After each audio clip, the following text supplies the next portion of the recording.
حضرت سلمان فارسی رضی اللہ تعالیٰ عنہ اور حضرت ابو دردہ کے درمیان بھائی چارہ تھا۔ مکے سے مدینے جب لوگ آئے تو حضور نے بھائی بھائی بنایا تھا۔ ان کے درمیان بھائی چارہ تھا تو ابھی پردے کی آیات نازل نہیں ہوئی تھی تو لوگ ایک دوسرے کی طرف جاتے تھے۔ حضرت سلمان فارسی رضی اللہ تعالیٰ عنہ حضرت ابو دردہ رضی اللہ تعالیٰ عنہ کے گھر میں تشریف لے گئے تو دیکھا کہ ان کی بیوی بڑی غمگین بیٹھی ہیں۔ تو ہم نے فرمایا بہن کیا ہوا؟ تو کہنے لگی تمہارے بھائی کو دلچسپی کوئی نہیں رہی، ہر روز روزہ رکھ لیتا ہے اور ساری رات نفل پڑھتا ہے۔ حضرت سلمان فارسی کہنے لگے ٹھیک ہے کر لیتے ہیں بندوبست۔ نماز دین ہے کہ نہیں؟ دین ہے نا یہ چیزیں۔ لیکن حضرت سلمان فارسی جناب ابو دردہ سے کہنے لگے آج میں نے تیرے گھر میں رہنا رات کو، کیونکہ وہ تو ساری رات نماز پڑھتے تھے، نفل پڑھتے تھے۔ انہوں نے کہا ٹھیک ہے، ایک بستر لا کے بچھا دیا حضرت سلمان فارسی کے لیے۔ سلمان فارسی فرمانے لگے دوسرا بھی لا۔ کہا وہ کیا کرنا ہے؟ فرمانے لگے تو نے بھی سونا ہے، میں نے بھی سونا ہے، تو نے بھی سونا ہے، عشاء پڑھیں گے اور پھر دونوں سوئیں گے۔ کہا میں نے تو نماز پڑھنی ہے۔ فرمایا تہجد کے وقت اٹھ کے پڑھیں گے، اللہ کے رسول بھی رات آخری حصے میں جا کے نماز پڑھتے ہیں۔ ادھر ساتھ سلا لیا، وہ تھوڑی کو دیر سوئے، اب عادت تھی ساری رات اٹھنے کی، ذرا اٹھنے لگے بستر سے تو حضرت سلمان فارسی فرمایا چپ کر کے سو جا، وہ بڑی رات پڑی ہوئی، چپ کر کے سو جا۔ وہ لیٹ گئے، پھر اٹھنے لگے تو فرمایا سو جا چپ کر کے، بڑا ٹائم ہے۔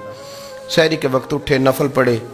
ان کا ارادہ تھا روزہ رکھنے کا تو فرمانے لگے کل رکھا تھا نا نفلی روزہ، جی رکھا تھا، پرسوں بھی رکھا تھا، ترسوں بھی رکھا تھا۔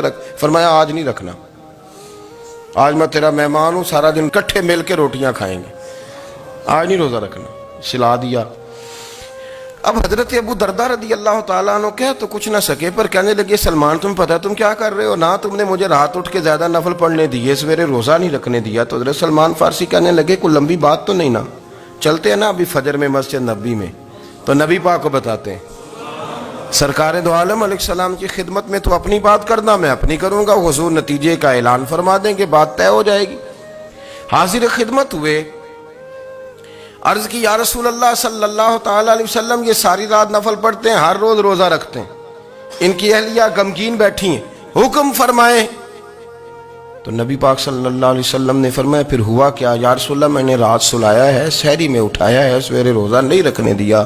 نبی پاک نے فرمایا سلمان فارسی نے ٹھیک کیا، سلمان فارسی نے ٹھیک کیا۔ پھر حضور نے فرمایا، نبی کریم نے فرمایا ابو دردہ تیرے اوپر اگر اللہ کا حق ہے، اس کے رسول کا حق ہے، دین کا حق ہے، تو فرمایا تیری آنکھ کا بھی تیرے اوپر حق ہے، تیرے وجود کا بھی تیرے اوپر حق ہے۔ یہ حضور نے فرمایا تیرے بچوں کا بھی تیرے اوپر حق ہے، تیری بیوی کا بھی تیرے اوپر حق۔ اس حق کو بھی سمجھے، حقوق اللہ بھی ہیں، پر تیری آنکھ کا بھی تیرے اوپر کیا مانا کہ تیری آنکھ سونا چاہتی ہے تو اسے سلا بھی، تیرے وجود کا بھی تیرے اوپر حق ہے، تو تیرا وجود آرام کرنا چاہتا ہے تو اسے آرام بھی کرا۔ اور پھر وہاں نبی پاک صلی اللہ علیہ وسلم نے فرمایا میں تم سب، سننا یہ لفظ حدیث کے، حضور نے اسی موقع پر فرمایا میں تم سب سے زیادہ اپنے رب کو جانتا ہوں اور میں تم سب سے بڑھ کر اپنے رب سے ڈرتا ہوں۔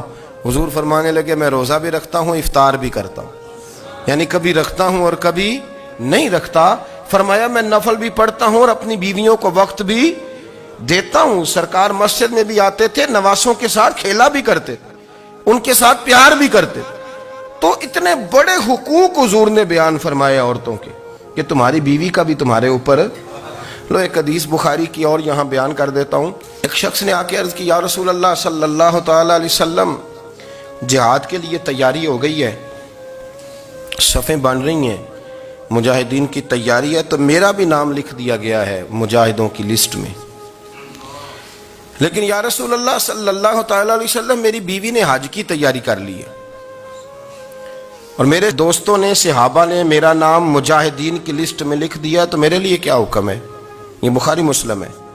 تو نبی پاک صلی اللہ تعالی علیہ وسلم نے فرمایا جہاد پہ کوئی اور چلا جائے گا تو بیوی کے ساتھ حج کرنے جا، اسے محرم کی ضرورت ہے، وہ تیرے بغیر کیسے جائے گی؟ مجاہدین کو تو اور مجاہد مل جائے گا، پر تو اپنی بیوی کے ساتھ جانا۔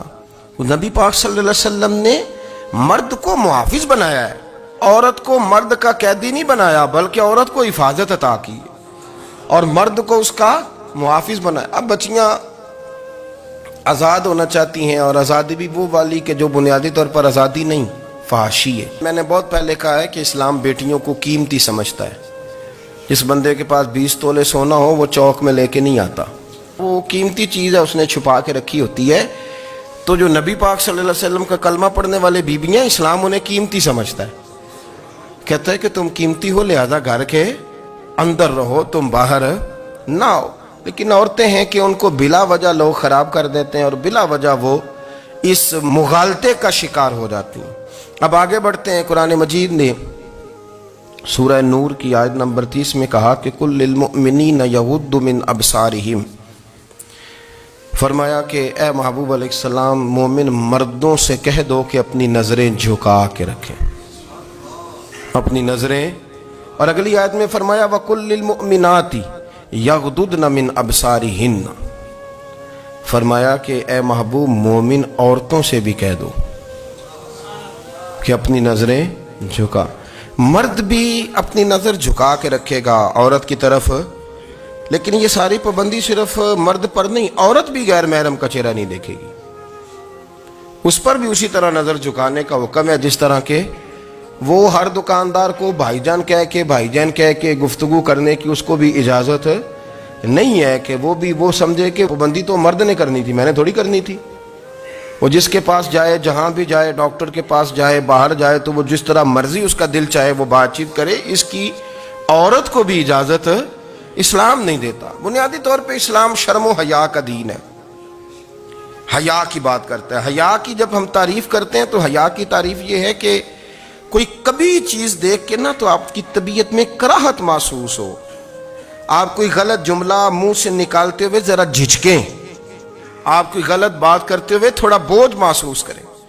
ہمارے ہاں تیزی سے فروغ پایا ہے بے حیائی نے، سنگیوں کی محفلیں، یاروں کی محفلیں، اس میں غلیظ گفتگو ہوتی ہے الا ماشاء اللہ۔ جن دوستوں کو بڑی پاک صاف گفتگو کرنی چاہیے، دوستی کا رشتہ بڑا مقدس رشتہ ہے، جو یہاں ایک دوسرے سے پیار کریں گے جنت میں بھی اکٹھے داخل کیے جائیں گے۔ شرط یہ ہے کہ پیار اللہ رسول کی رضا کے لیے ہو، لیکن اس کے اندر اگر آپ کی گفتگو کچی ہو، کمزور ہو، فحاشی والی ہو، عریانی والی ہو، وہ ہمارے ہاں تو اب اس کو لوگ فیشن سمجھتے ہیں، اس کو مردانگی کی علامت سمجھتے ہیں کہ وہ جی ساری باتیں جی وہاں ہو گئیں اور جس کا جو جی چاہا اس نے کہا۔ آپ جب حیا کے دائرے میں ہوتے ہیں تو آپ خود بھی سکون محسوس کرتے ہیں۔ دیکھیں نا، آپ کو نیند سکون سے کہاں آتی ہے؟ جہاں کمرہ بند ہو، چاروں جانب دیوار ہے، اوپر چھت ہے، خالی دروازہ بھی کھلا ہوا ہونا تو جب بندہ سکون لینا چاہتا ہے تو کہتا ہے یار ذرا دروازہ ذرا بند کر دو۔ وہ اچھی طرح اپنے آپ کو چھپا لیتا ہے نا حیا کے پردے میں، تو اللہ اسے سکون عطا کرتا ہے۔ اور جو اس سے بھی زیادہ ٹھنڈی نیند میں جانا چاہتا ہے وہ کہتا ہے لائٹ بھی بند کر دو۔ اب وہ مکمل طور پہ سمجھتا ہے کہ میں چاروں جانب سے چھپ گیا ہوں، اگر میں کھل کے بھی سو جاؤں گا تو میرا چونکہ پردہ قائم ہے تو مجھے کوئی دشواری نہیں ہوگی۔ آپ جب چھپ جاتے ہیں، جب آپ حیا کے اندر سمٹ جاتے ہیں، جب آپ چادر کے اندر آ جاتے ہیں تو آپ بہت ساری جگہوں پہ آسانی محسوس کرتے ہیں۔ تو حیا تو آپ کو سکون دیتی ہے، حیا تو دل کو راحت دیتی ہے۔ میں بڑی ذمہ داری سے بات عرض کرتا ہوں، قرآن مجید نے نا ایک مقام پہ مذاق کو، ایک مزاح ہوتا ہے خوش طبی، وہ نہیں مذاق اڑانا،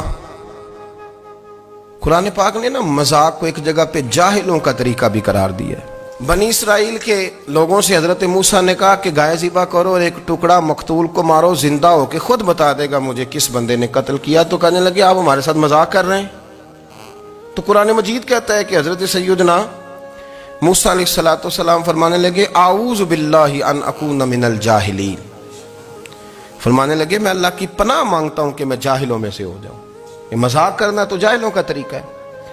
اگر آپ کی زبان سے بے حیائی کا جملہ نکل گیا، اگر آپ کی زبان سے بے حیائی کا جملہ نکل گیا، آپ نے کہہ دیا کہ ہم آزاد لوگ ہیں، جو مرضی کریں گے، جو مرضی کہیں گے، جو ہمارا دل میں آئے گا کریں گے، تو پھر تو لوگ آپ کا وہ حشر کریں گے کہ آپ سے برداشت ہی نہیں ہوگا۔ جس کا لوگ مذاق بنا لیتے ہیں اور جو مذاق بن جاتا ہے پھر اسے کچھ جینے دیتا ہے۔ آپ حیا کی چادر میں چھپیں گے تو بچیں گے۔ اگر آپ نے اپنا مذاق بنوا لیا یہ کہہ کے کہ میں نے مرضی کرنی ہے، پھر یاد رکھنا چھپنے کو جگہ نہیں ملے گی، پھر تکلیف میں آ جائیں گے، پھر بہت بڑی اذیت کا شکار ہو جائیں۔ شرم و حیا، عرب کے اندر جو کنواری لڑکیاں تھیں ان میں بڑی حیا ہوتی تھی، الحمدللہ میں بڑے فخر سے کہتا ہوں کہ میرے پنجاب کی، میرے پاکستان کی بیٹیاں بھی 20 دفعہ ان کا ابا کہے تیری شادی کرنی ہے تو وہ آنکھ نہیں اٹھا پاتی آج بھی۔ یہ تو وہ چند لوگ ہیں جو کہتے ہیں ہم ہائی کلاس ہو گئے، ہمیں نہیں پتا کہ وہ روشن خیال ہو گئے ہیں کہ روغن خیال ہو گئے، پتہ نہیں کدھر چلے گئے۔